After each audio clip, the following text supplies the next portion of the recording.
Hello guys, అందరు ఎట్లున్నారు? బాగున్నారు అనుకుంటున్నా. సో ఈ వీడియోలో అయితే మనం మన తెలుగు టైటన్స్ యొక్క ఫారిన్ ప్లేయర్ అప్డేట్ గురించి అయితే చూద్దాం గైస్. చాలా మందికి అయితే డౌట్ ఉండే ఉంటుంది.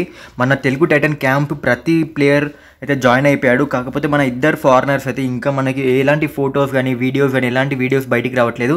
అండ్ అసలు వాళ్ళు జాయిన్ అయ్యారా లేదా, ఒకవేళ కాకపోతే ఎప్పుడు జాయిన్ అవుతారనేది ఈ వీడియో చూద్దాం గైస్. సో మీ అందరికీ తెలుసు, మనం తెలుగు టైటన్స్ అయితే ఆప్షన్లో ఇద్దరు ఫారినర్స్ అయితే కొన్నాం గైస్. ఇద్దరు ఇరాన్కి చెందించిన వాళ్ళే అండ్ ఇద్దరు డిఫెండర్సే, Milad Jabbari and Mohammad Malak.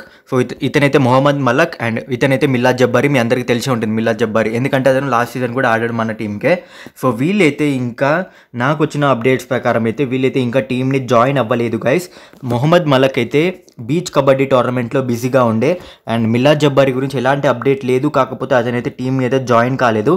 And నాకు వస్తున్న సోర్సెస్ నుంచి అప్డేట్ ఏంటి అంటే వీళ్ళైతే ఇప్పుడైతే మన టీం అయితే బ్రేక్లో అయితే ఉంది గైస్. ఒక 1 వీక్ ఏమో బ్రేక్ ఇచ్చారంట క్యాంప్ నుంచి అందరూ వాళ్ళ హోమ్కి వెళ్ళడానికి. ఆ బ్రేక్ అయిపోయిన తర్వాత మళ్ళీ అసెంబుల్ అయ్యేటప్పుడు వీళ్ళందరూ ఆ ఫారినర్స్ కూడా టీంతోని అసెంబుల్ అవుతారని అయితే అప్డేట్ అయితే వస్తుంది గైస్. సో ఈ వీక్లో అయితే మనం అయితే మన ఫారినర్ అప్డేట్స్ గురించి అయితే ఎదురు చూడొచ్చు. ఈ వీక్లో 100% వాళ్ళు జాయిన్ అయిపోతారు గైస్ టీమ్ని. ఎందుకంటే ఇప్పుడు కోఆర్డినేషన్ చేయలేకపోతే మళ్ళీ మనకి ఇబ్బంది అవుతుంది. కాబట్టి ఈ వీక్ ఎండ్లోపు అయితే మనమైతే ఫారినర్స్ అయితే మన క్యాంప్లో చూడొచ్చు. సో ఇదే వాటి వీడియో గైస్. సో వీడియో నచ్చినట్లయితే ఛానల్ని సబ్స్క్రైబ్ చేసుకోండి. అండ్ ఇలాంటి అప్డేట్స్ కావాలంటే ఛానల్ని సబ్స్క్రైబ్ చేసి వీడియోని లైక్ చేయండి గైస్. సో నెక్స్ట్ వీడియోలో వెళ్దాం. అంతవరకు బాయ్.